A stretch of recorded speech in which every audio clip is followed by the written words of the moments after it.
Luís Marques Mendes faz hoje o último comentário antes de formalizar a candidatura a Belém.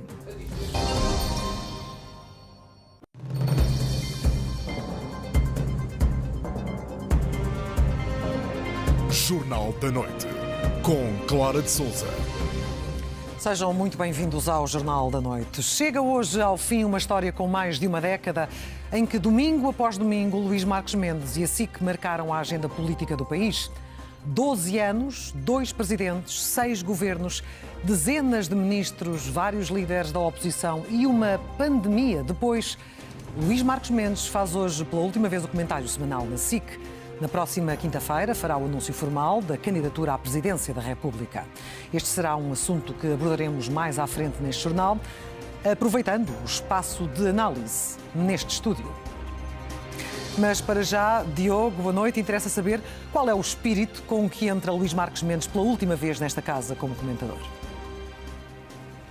Vamos tentar perceber exatamente isso com Luís Marques Mendes, que já está no edifício Empresa, já está na redação da SIC, pronto para entrar no estúdio e fazer esse último comentário. Dr. Luís Marques Mendes, boa noite. Boa noite. A Clara de Sousa perguntava, e eu repito, qual é que é o espírito com que chega a este último dia de comentário na SIC? Com um espírito de grande tranquilidade, ou seja, correu bem. Há 12 anos, foi basicamente há 12 anos que comecei, tinha dúvidas, receoso, porque podia não me adaptar, podia não sair bem. 12 anos depois, de um modo geral, as coisas correram bem, boas audiências, e eu devo muito isso, não é apenas a mim próprio, eu terei tido algum mérito, mas sobretudo a SIC ajudou muito, muito. O ambiente que se vive aqui na SIC é um ambiente não apenas de simpatia e dedicação, mas também de um grande profissionalismo. E, portanto, a SIC, por um lado, e especificamente a Clara de Sousa, por outro, ajudaram-me imenso neste sucesso. Está a avançar porque foi muito pressionado para isso, porque há muitos anos que já o apontavam à Presidência da República e porque era inevitável, ou é mesmo uma vontade absolutamente única que parte de si próprio? É uma decisão do próprio. Eu tinha dito publicamente que só havia um critério para tomar uma decisão: ser útil ao país. E foi essa a reflexão que fiz, ouvindo muita gente, da política e fora da política, gente mais velha, gente mais jovem, e, portanto, considero que pode ser útil ao país. Ou seja, é uma fase nova da minha vida. Eu tenho neste momento esta obrigação, retribuir ao país aquilo muito que o país me deu durante estes anos. O país deu-me muito em experiência, em conhecimento, em oportunidades. Eu acho que é tempo de retribuir ao país, colocando este capital de experiência, conhecimento e de oportunidade em favor dos portugueses. Depois os portugueses, no final, tomam a sua decisão e eu respeitarei o seu veredicto. Obrigado, Luís Marques Mendes. A decisão dos portugueses já tem data marcada. O Presidente da República já nos disse que é a 25 de janeiro de 2026 que os portugueses vão ser chamados às urnas. Até lá, muita água há de correr por debaixo das pontes, muitos candidatos se hão de apresentar. Hoje é Luís Marques Mendes que se despede do comentário aqui na SIC para, na próxima quinta-feira, formalizar a candidatura à Presidência da República. Precisamente, Diogo, muito obrigada. E mais à frente, naturalmente, no espaço de comentário, terei a oportunidade de confrontar também Luís Marques Mendes com esta nova fase que vai iniciar. A dias de apresentar a candidatura à Presidência da República, o último comentário de Luís Marques Mendes. Hoje, no Jornal da Noite.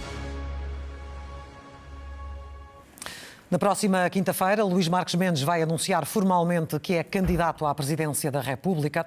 O antigo líder do PSD escolheu Faf, a terra onde viveu e cresceu, para lançar a candidatura e onde a reportagem da SIC encontrou muitas memórias. É engraçado, pois. Antigos colegas de equipa de Marques Mendes recordam os tempos em que a grande paixão do ex-líder do PSD era viver entre os postes. Luís Marques Mendes foi guarda-redes da Associação Desportiva de Faf na época em que o clube foi dirigido pelo pai. Mas um dia, a pedido de amigos, participou num torneio entre freguesias. Marques Mendes tinha 17 anos. O jogo foi a prolongamento e ficou na memória de todos. O Dr. Luís, na altura, para nós, o Luís, virou-se para mim, o Zeca, e para o Domingos, e disse: ó Zeca, ó Domingos, eu não posso jogar agora ao prolongamento. Ó Luís, não pode jogar porquê? Dizia: pá, porque está na hora, eu tenho de namorar e, portanto, eu vou vou-me embora e vós temos de meter outro guarda-redes. Nós ficamos um bocado complexados, não muito atrapalhados, mas um bocado assim. O prolongamento manteve-se 2-2, fomos a penaltis. Nos penaltis, o Luís já não assistiu a esta história toda. Porquê? Porque nos penaltis, o nosso guarda-redes, o Luís nunca foi alto, tinha a estatura que tinha, mas o guarda-redes suplente era mais pequeno. Na final com o Nuno Alves, então nesse tal jogo, ao tentarem marcar o penalti por cima da cabeça do guarda-redes, mandaram 3 penaltis para fora por cima da barra e nós ganhamos 3-0 a taça. Carlos Moreno jogou com Marcos Mendes nos Júniores do FAF. Eram uns torneios que tinham muita popularidade, muito disputados, com equipas aqui do concelho, umas das freguesias, outras de nomes de cafés, outras de nomes de bairros, e que por acaso ganhamos, e onde o Luís, que era o nosso guarda-redes, teve um papel de destaque, nomeadamente na final, com uma boa exibição. De facto, a família Marques Mendes teve uma presença enorme neste clube e continua a ter, porque o Dr. Luís continua a ser sócio e com as suas cotas em dia, desde sempre, da Associação Desportiva de Faf. A estatura nunca impediu Marcos Mendes de assinalar grandes defesas. A estatura não, porque ele ainda saltava razoavelmente e ele ainda conseguia saltar, não é? Não, ele desempenhava bem a função dele, não é? Isso nunca tínhamos problemas, senão também não o queríamos, não é? Como é óbvio. Superava isso com uma boa agilidade, muito destemido, muito corajoso e com bom sentido de baliza. Portanto, ajudou-nos muito e ele gostava muito de ser guarda-redes. Era corajoso, não tinha medo do pelado. O apelido Marques Mendes confunde-se com a história pós-25 de Abril de Faf. O pai, António Marques Mendes, advogado ilustre, foi presidente da Câmara de Faf e fundador do PPD. O filho, Luís Marques Mendes, seguiu as pisadas do pai. Em 1975, com 18 anos, era adjunto do governador civil de Braga, Eurico de Melo, que viria a ser decisivo no seu trajeto político. O papel que era conhecido do Luís no governo civil impunha a sua imagem. Eurico de Melo, o que é que lhe disse? Disse-lhe alguma coisa? Eurico de Melo? Sim. Era um indivíduo excepcional. Olha, ele considerava tão excepcional que, na minha opinião, ele foi o responsável pelo convite dele, Dr. Luís, para o governo por parte do professor Cavaco Silva. António Guimarães foi presidente da Câmara de Faf, eleito nas primeiras eleições autárquicas disputadas em democracia. Teve como vice-presidente um jovem de 19 anos chamado Luís Marques Mendes. Ele manifesta-se imprescindível para mim, a ponto de eu considerá-lo, ou melhor, considerar a presidência como qualquer coisa de uma presidência bicéfala, não é? Em que ele estava, não direi ao meu nível, mas em determinado tipo de coisas, em termos de decisão, a opinião dele era importante. Enquanto tira o curso de Direito, Marques Mendes começa a assumir cada vez maior relevância no PSD, em Faf e não só. Luís, a partir de determinado momento, já nessa idade, começa a ser uma figura exigida para a intervenção nos comícios. Tinha um discurso, além de inteligente, fluente, que as pessoas gostavam de ouvir. Esta quinta-feira, Marques Mendes vai apresentar a candidatura à presidência da República em Faf, no lar que tem o nome do seu pai, António Marques Mendes. E assim, pelo último domingo, é tempo do comentário de Luís Marques Mendes.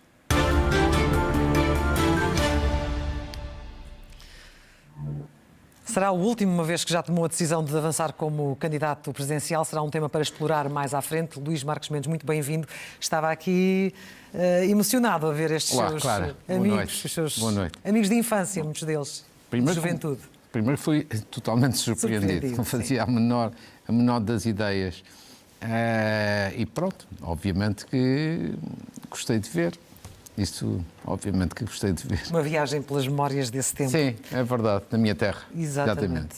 Hoje traz ainda 3 temas para análise. A primeira baixa no governo, a polémica sobre os dados de segurança em Lisboa entre a PSP e Carlos Moedas e ainda o estado da economia. Mas ao contrário do que é habitual, hoje não temos notas finais, mas temos notas iniciais, que é por aí que começa. O que é que quer destacar? Como isto é um programa atípico hoje, diferente hoje pode ser. Do habitual. Pois muito bem. São breves, mas acho que são todas importantes. Primeiro, uma saudação a Francisco Pinto Balsemão, que é o fundador desta casa, meu amigo pessoal, portanto aqui fica a declaração de interesses, mas acho que se justifica, porque aos 87 anos o Dr. Balsemão continua a dar exemplos de surpreender, inovar, empreender. Agora com um podcast, com as suas memórias. O livro das suas memórias, aqui em podcast, que ao fim de 3 semanas já tem quase 100 mil audições. E, portanto, queria fazer aqui esta nota e esta saudação, porque é um excelente exemplo para muitos jovens. Com a voz clonada pela inteligência artificial. Exatamente. Sempre a inovar, sempre a empreender, um bom exemplo para os mais jovens. Depois, uma saudação ao Óscar Gaspar, uma pessoa que já foi secretário de Estado da Saúde num governo do Partido Socialista, foi eleito esta semana presidente da União Europeia da Hospitalização Privada, o que agrupa 16 países, 6 mil hospitais e clínicas privadas. Portanto, é mais um português em alta no estrangeiro. Você sabe que ao longo dos anos eu sempre gosto de destacar portugueses em alta. Depois, Luís Valadares Tavares, um outro académico muito ilustre, que lidera um projeto aprovado também agora pela União Europeia para ter inteligência artificial, uma vez mais, em sistemas de apoio aos cidadãos com diabetes. É também altamente inovador. Uma saudação a alguém que está sempre a inovar, porque tem 98 anos, 83 anos de carreira, Rui de Carvalho, que vai ter mais uma homenagem na próxima semana, com uma exposição Retratos Contados, que julgo que é na terça-feira que vai ser inaugurada. E ele está em grande forma porque eu, à distância, vi-o há dias numa outra cerimónia.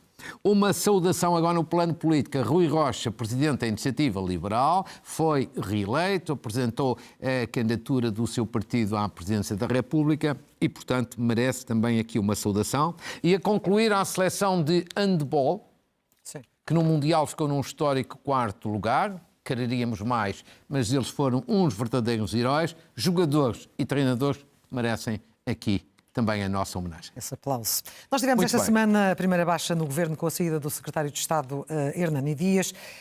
Era uma saída inevitável perante o grau de suspeição que este caso lançou? Acho que eram duas coisas inevitáveis. Que ele tomasse a decisão que tomou e que o Primeiro-Ministro a aceitasse de imediato. Ou seja, perante as suspeitas que foram lançadas com aquela questão da ideia de que constituiu duas sociedades e depois estar no Governo, evidentemente com a suspeita que estava lançada, se ele se mantivesse mais tempo no Governo, sairia completamente esturricado. Desculpa a expressão em linguagem popular, não é ofensivo. Ou seja, estava criada uma suspeita e nestas circunstâncias é sempre melhor tomar a iniciativa de sair do que ficar agarrado ao lugar. Portanto, eu acho que ele fez bem. Eu acho que não tinha alternativa, mas acho que ele fez bem. Muitas vezes as pessoas agarram-se ao lugar. Ele não se agarrou ao lugar. Mas demorou muito tempo o silêncio do Governo, e em particular do Primeiro-Ministro, que ainda não ouvimos falar sobre isto. Durante 5 dias todo este caso se prolongou. Acha que foi benéfico? Quer dizer, foram 5 dias no passado, às vezes eram 5 semanas. Portanto, não me parece que isso seja muito relevante. O importante é que ao fim de 5 dias houve uma decisão. Isso para mim é que é relevante. Mas é a primeira baixa, portanto também é simbólica a esse nível. Não, claro que é a primeira baixa, e não sei se vai haver mais, mas isso ninguém sabe. Agora, o ponto é que eu acho que era inevitável também do outro lado. E, portanto, do lado do Governo, o Primeiro-Ministro também tinha que agir. Porque, no passado, Luís Montenegro criticou muitas vezes, quando era líder da oposição, os casos e casinhos do governo António Costa. Que esses, às vezes, demoravam uma eternidade. E, portanto, ele não podia agora deixar de fazer diferente. E, por isso, agiu. Foram 5 dias, podiam ser 3. Sim, não. O mais importante é que cada um tomou a decisão certa. E agora, acho que falta ainda uma parte, que julgo que vai ser cumprida na próxima semana no Parlamento. Na terça-feira. Que é o ex-secretário de Estado explicar a situação. Sim, ainda não deu uma explicação sobre esta questão das sociedades, deu sobre a questão da Procuradoria Europeia. E, portanto, espera-se que dê uma explicação na Assembleia da República. Parece-lhe um óbvio caso de conflito de interesses. Quer dizer, não é uma situação normal. Alguém que vem para o Governo é normal que se desfaça de sociedades que tinha. Que esteja, depois de estar no Governo a criar sociedades. Não é normal. Não é normal. E isso ele vai ter que explicar bem. Portanto, vai ter que explicar. Portanto, isto não é normal. Independentemente de poder ou não haver conflito de interesses, há uma coisa que não é normal. E ele tem que seguramente explicar. Mas, resumindo e concluindo, acho que um e outro o secretário de Estado e o Primeiro-Ministro fizeram bem. Um não se agarrou ao lugar, o outro aceitou de imediato. Nós também tivemos em destaque a polémica sobre os números de segurança ou insegurança em Lisboa, sim, entre os números da PSP e a reação de Carlos Moedas. O anterior presidente, Fernando Medina, acusa Moedas de criar problemas onde eles não estão. Concorda? Claro. Ou discorda? Não, repare, não vou pronunciar sobre essa parte, porque essa parte é o normal na luta política. Nós temos eleições autárquicas e, portanto, estamos próximo disso e, portanto, é natural que o ex-presidente ataque o presidente está em funções e vice-versa. Para mim, o ponto é o outro. A questão de fundo, que é mais importante, é o seguinte. Acho que há aqui duas realidades e uma polémica. Pronto, há aqui uma polémica. A PSP diz: os números da criminalidade em 2024 baixaram. E o Presidente da Câmara continua a dizer que está preocupado com a situação. Sim. Bem, eu devo dizer que, ao contrário de uma parte grande das pessoas, acho que esta polémica é exagerada.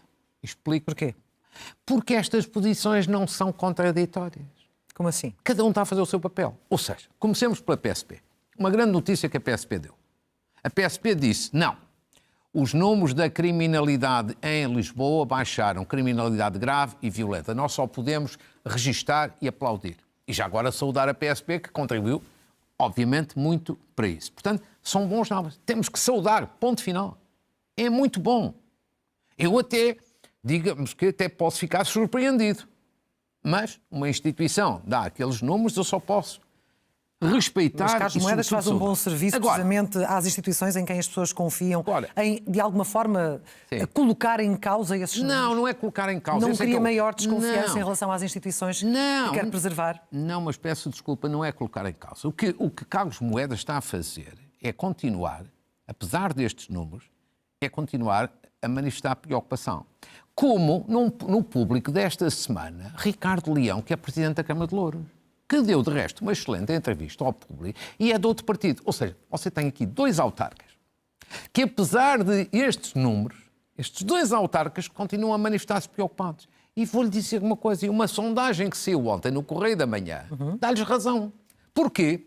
60% dos portugueses acham que a criminalidade aumentou. Ou seja, de um lado você tem números e bons, e só podem ser objeto de saudação. E depois você tem, do outro lado, autarcas que estão preocupados com esta sensação, digamos assim, esta percepção de aumento de criminalidade e que dizem: para combater isto, para além dos números, é preciso polícia da proximidade. Eu não acho que isto seja contraditório. E, portanto, não vê nessas declarações de um de outro nenhuma cedência à agenda da extrema-direita, nomeadamente em questões nesta matéria da insegurança? Não, repare... Porque é uma das críticas que lhe foram feitas. Acho, sinceramente, que os autarcas em Portugal, Lisboa e várias outras câmaras, autarcas do PSD, autarcas do Partido Socialista e de outros, eu acho que é positivo e é saudável que manifestem a preocupação sobre estes temas. Eles estão próximos das pessoas. É saudável e não é contraditório com o resto e não é fazer o jogo deste ou daquele. Estão a cumprir o seu papel. E como se vê desta sondagem que saiu ontem, da Intercampos, do Correio da Manhã, as pessoas estão preocupadas. Portanto, há aqui uma questão demasiado política e que eu acho que está a ser empolada, exagerada, que é assim: os números mostram, segundo a PSP, que a criminalidade baixou, excelente. Sim. Que há, todavia, uma percepção pública no outro sentido e que isso também preocupa as pessoas, também é normal. Que os autarcas se preocupem com isto e digam: é preciso mais polícia de proximidade, que é o ponto essencial. Isso eu também acho que é. Eu também acho que é. E sinceramente, acho que os autarcas estão a cumprir um bom papel. E, nomeadamente, naquela questão foi tão criticada na altura, de encostar pessoas à parede, também a sondagem também é reveladora em relação ao sentimento de muitas pessoas que foram questionadas. Vamos ser muito francos, independentemente de algumas pessoas gostarem ou não gostarem. Eu acho que há um enorme desfazamento em algumas questões entre a bolha política e mediática e o que pensam as pessoas. E esse caso que você invoca é típico. É emblemático. Ou seja, a bolha política e mediática, que eu respeito muito, tenho feito parte dela, embora nessa parte, discordo em absoluto, a bolha política ou mediática quase toda contestou, censurou, criticou a operação da PSP no Martim Muniz em dezembro do ano passado. O próprio Primeiro-Ministro também disse que não tinha gostado daquilo que tinha visto, não é? Certo. Apesar de achar que era necessário. Mas, de um modo geral, toda a gente criticou. Pronto.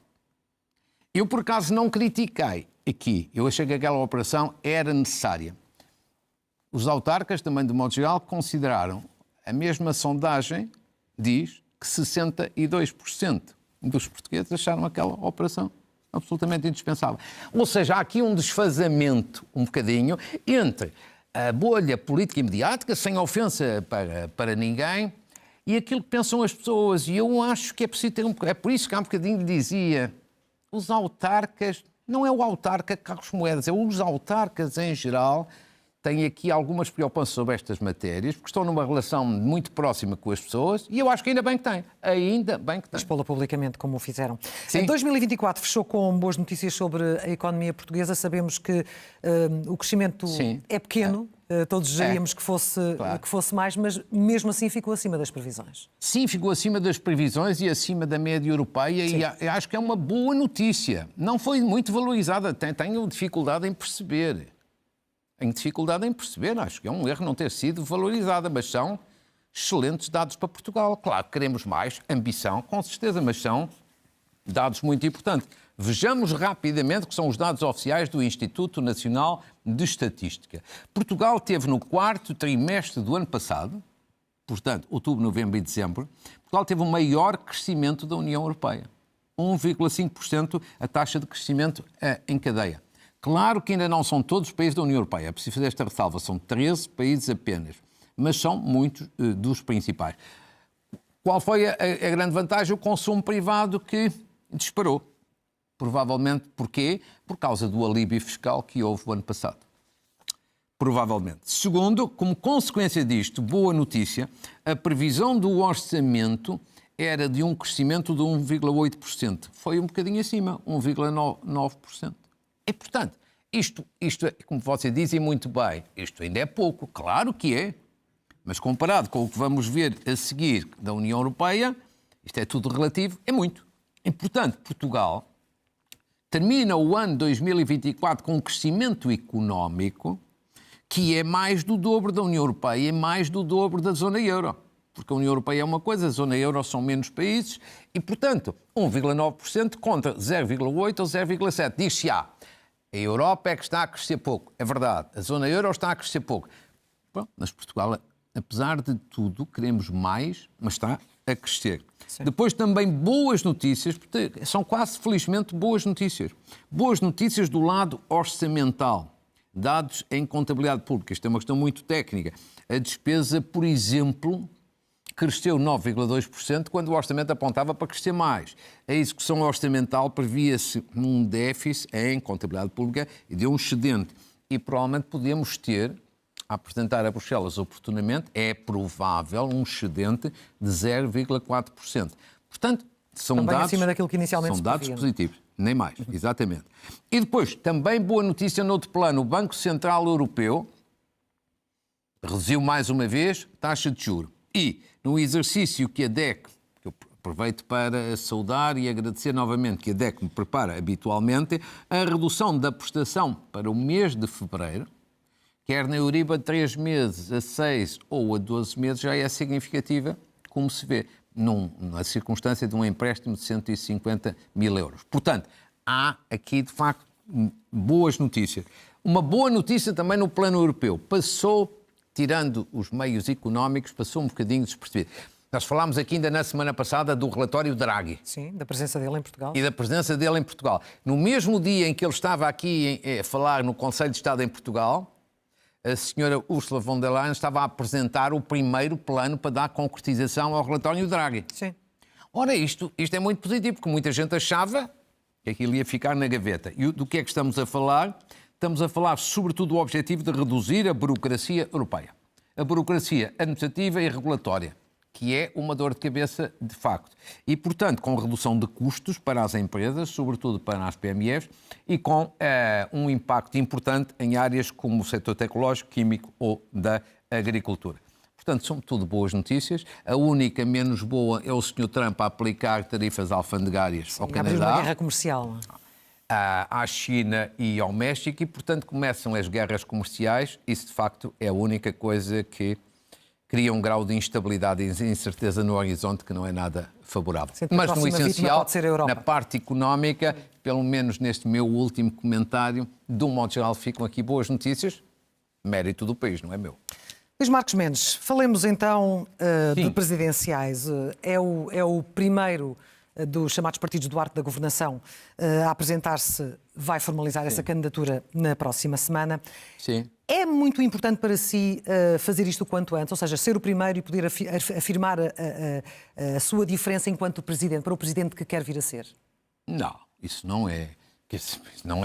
Não é nenhuma questão relevante o ser o primeiro ou o segundo. Não, essa não é. Quer dizer, para mim as ideias são muito mais importantes que os calendários.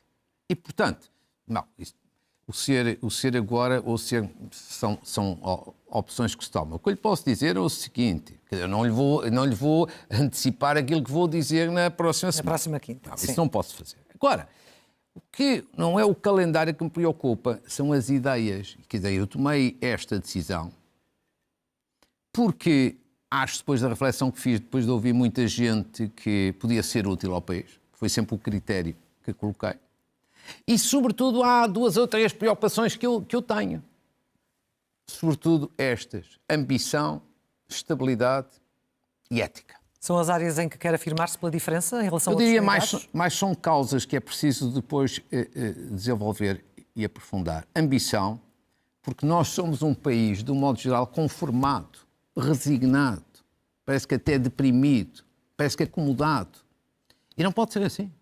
E não pode ser assim. Quer dizer, nós temos que lutar por país na economia, no domínio social, sobretudo na atitude, ter outra ambição. É uma doença que temos, esta de pouca ambição.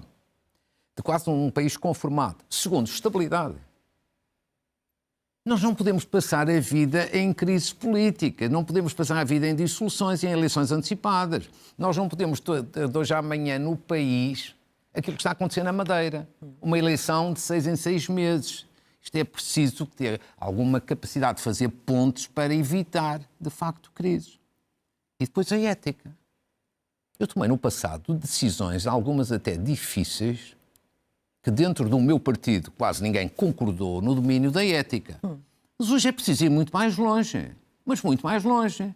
Quer dizer, uma parte grande dos portugueses está um bocadinho farto da política, dos partidos, da classe política. Isto não é bom em termos de democracia, não se resolve com populismo, resolve-se, de facto, é fazer um maior apelo à ética e aprofundar e desenvolver um conjunto de decisões para que as pessoas voltem a confiar. E, sinceramente, devo dizer que, como já tomei algumas decisões no passado, acho que não me limito a falar.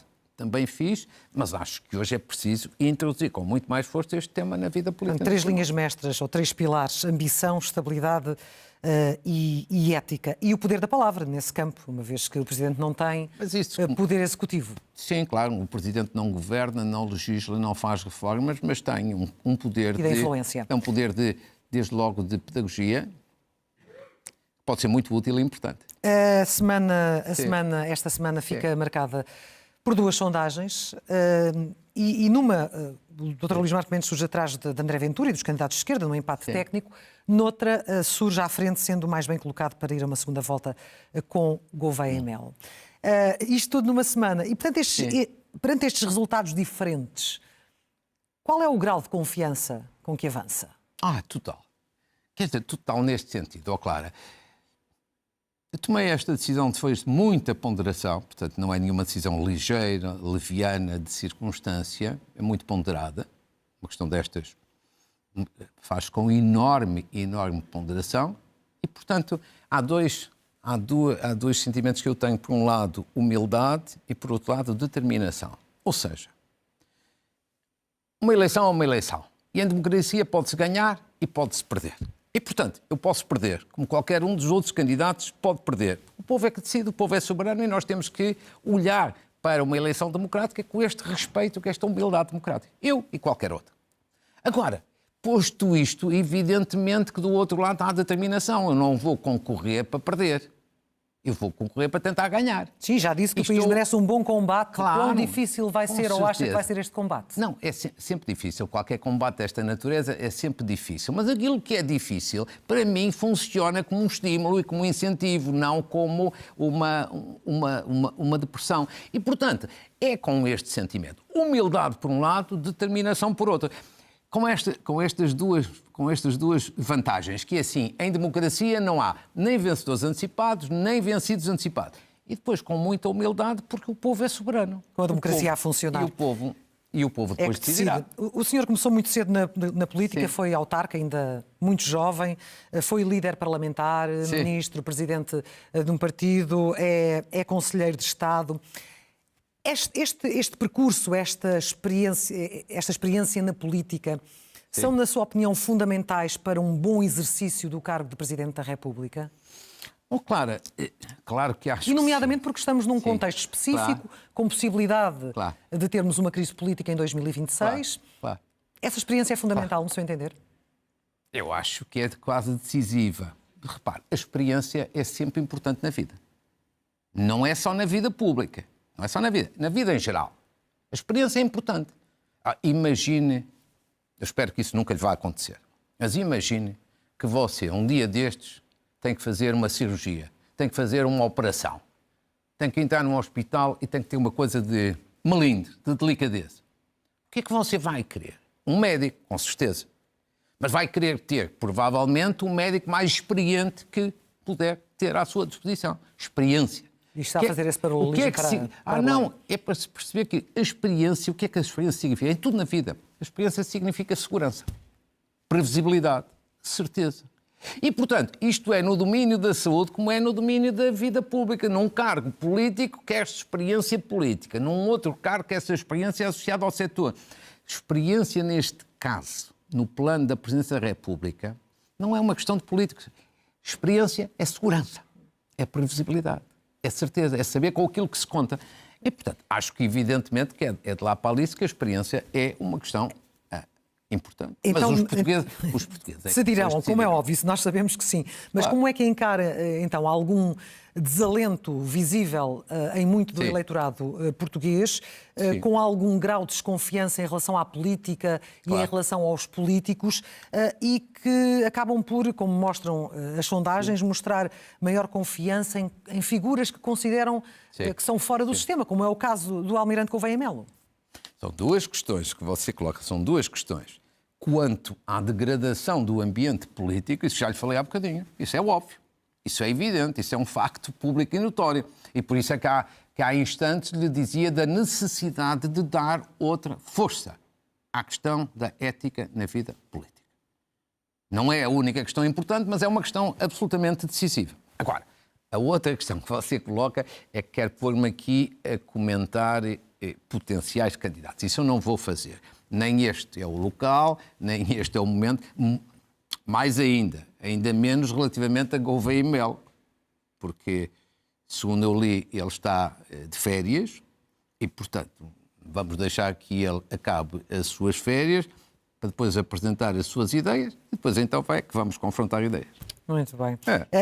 Entretanto, mesmo para fechar esta parte, porque temos de falar um bocadinho também sobre estes 12 anos passados aqui, sim, na SIC, se vencer, não sei qual é a primeira coisa que vai fazer quando entrar no Palácio de Belém, não sei se já pensou nisso, se não, ainda é muito cedo, provavelmente, mas se não vencer, na altura terá 68 anos, o que é que vai meter os papéis para a reforma? Vai não, seguir outro caminho? Claro, não faço. É muito cedo ainda para falar sobre isso? Não é apenas muito cedo. Estou, neste momento, tomei uma decisão, vou explicar ao país com toda a clareza quais são os fundamentos e as razões dessa decisão e os objetivos que me proponham. Portanto, estou agora focado nesse objetivo e não em qualquer outro. Vamos fazer aqui percorrer um memory lane, assim, umas memórias, sim, também destes 12 anos, porque sendo presença obrigatória nos domingos à noite aqui na SIC, Luís Marques Mendes termina, como já dissemos hoje, o comentário semanal na SIC, para se lançar numa nova aventura. Há mais de uma década que marca os domingos à noite na SIC. Mas há uma coisa que toda a gente sabe. Líder de audiências acompanhou os governos do país, de Pedro Passos Coelho durante a intervenção da Troika. O governo na prática está paralisado. Tirando tratar das questões da Troika, poder, e da gestão corrente, há uma parte grande dos ministérios que está parado. A António Costa, do governo da Geringonça, há a queda da maioria absoluta. As buscas ao gabinete do Primeiro-Ministro, que me recordo, nunca aconteceu. O chefe de gabinete do Primeiro-Ministro detido. Ainda mais sério e mais grave, a notícia de que há uma própria investigação ao Primeiro-Ministro. Das legislativas antecipadas saiu o governo de Luís Montenegro. Se na altura estiver em alta nas sondagens, o governo não é derrubado. Eu acho que o governo se devia preocupar, acima de tudo, com isto que lhe vou dizer.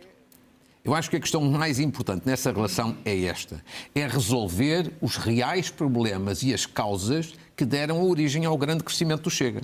A presidência também foi protagonista do comentário e às vezes das críticas.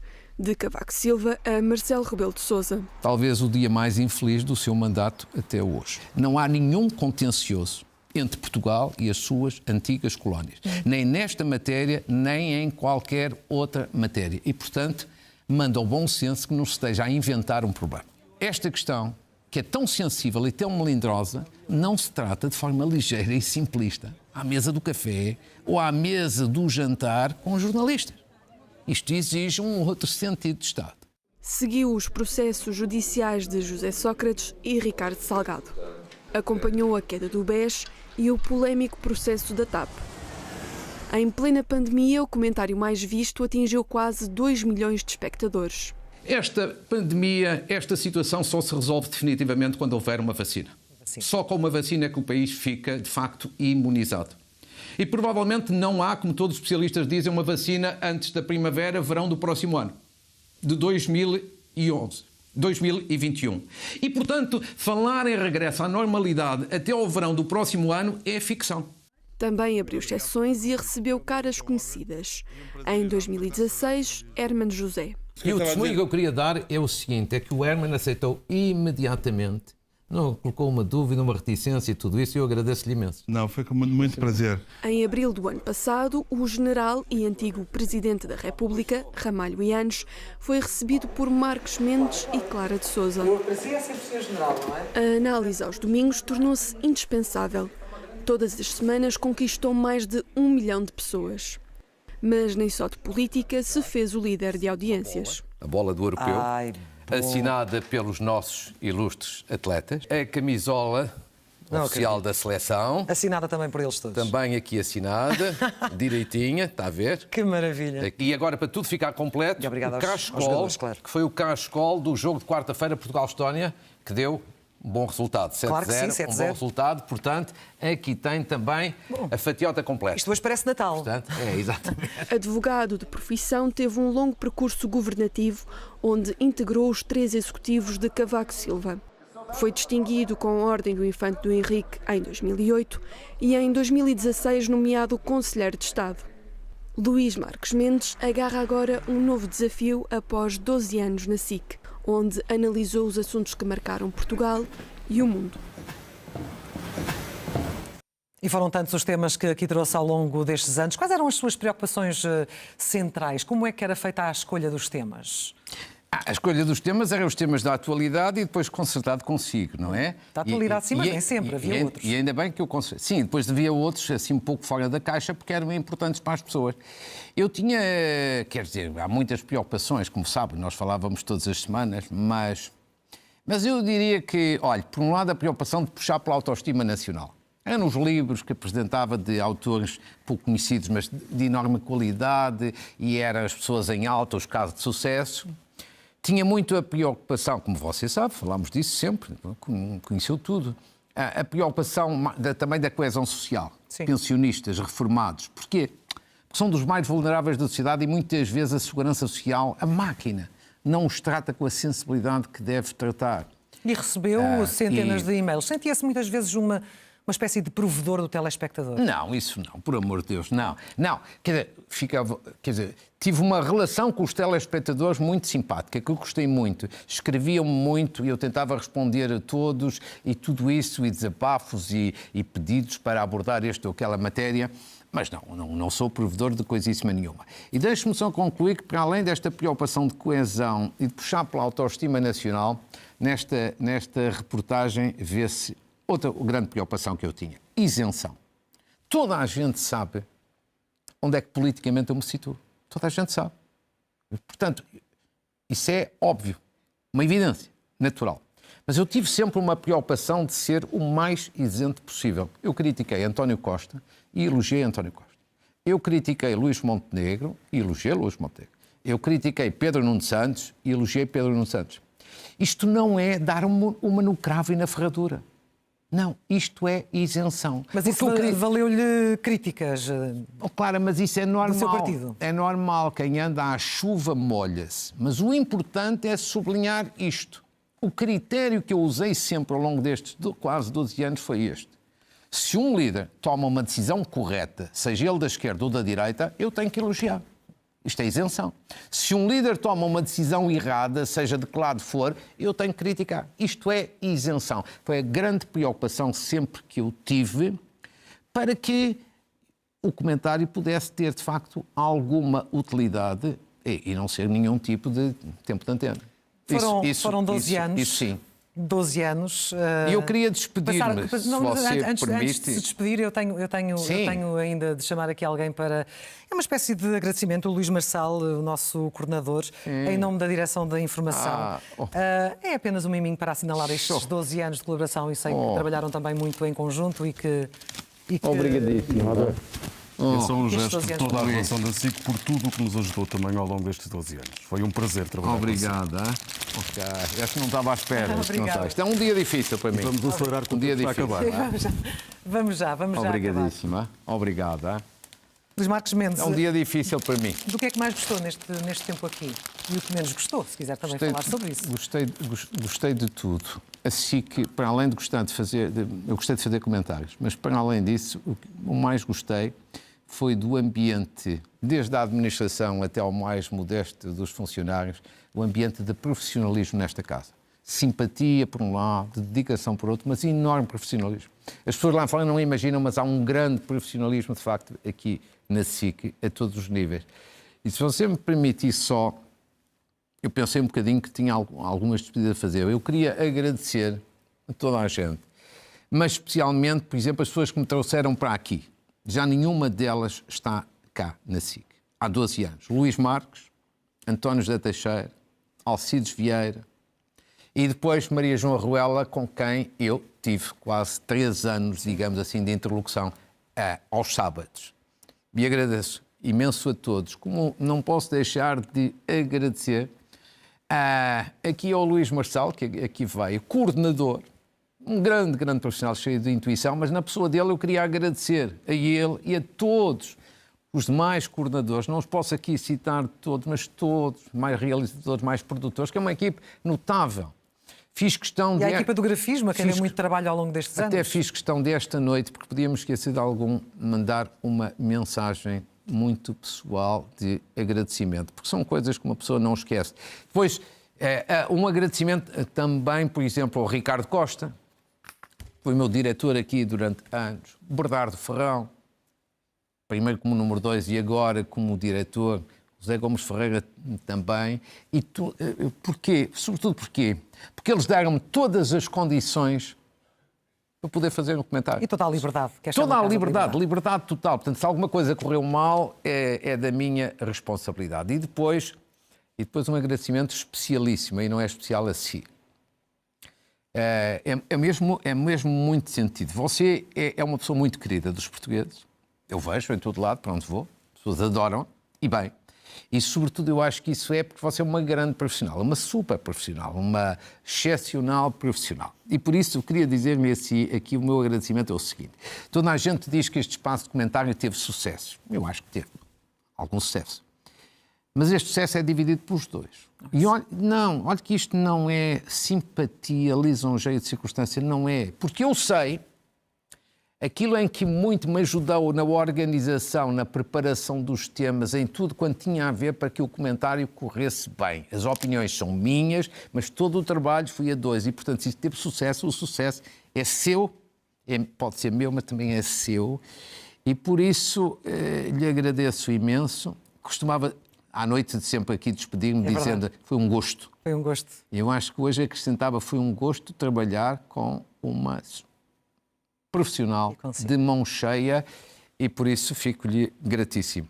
E gratíssimo, e desejo-lhe tudo bom do mundo. E já agora, se me permite, só aos telespectadores que encontravam-me na rua e muitas vezes cumprimentavam e conversa para aqui, para lá e despediam-se desta maneira até domingo. Sim. Pronto, agora já não há mais despedidas até domingo, agora acrescento eu, até sempre. Até sempre. Eu falo também, obviamente, em meu nome pessoal. Muito obrigada, Luís Marques Mendes, em nome de todos aqueles que trabalham diretamente consigo, porque foi, de facto, uma experiência longa, profissional também da sua parte. Foi um prazer trabalhar consigo. Poucas vezes tirou folga. Muitas vezes eu lhe perguntava onde é que ia buscar toda essa energia. Poucas vezes tirou folga. Muitas vezes eu lhe perguntava onde é que ia buscar toda essa energia. Poucas vezes o vi mesmo aborrecido, a não ser quando o seu Benfica perdia. Enfim, esse campeonato vai a meio, mas este campeonato, agora este novo das presidenciais, é aquele que vai arrancar. E nós... É uma nova fase. É uma nova fase e nós certamente voltaremos a encontrar-nos, mais não seja em entrevistas e debates para a corrida presidencial. Muito obrigada. Clara, foi um gosto trabalhar consigo, trabalhar com uma excepcional profissional como você é. Foi um gosto imenso. Até sempre. Obrigada. Até breve. Não vai demorar muito. Muito obrigada, Luís Marques Mendes. Muito obrigada também a todos aqueles que acompanharam sempre com atenção este espaço ao longo destes 12 anos de comentário de Luís Marques Mendes na SIC. Neste serão, já a seguir, Isto é Gozar com Quem Trabalha, depois mais um episódio da Máscara. Boa noite e até amanhã.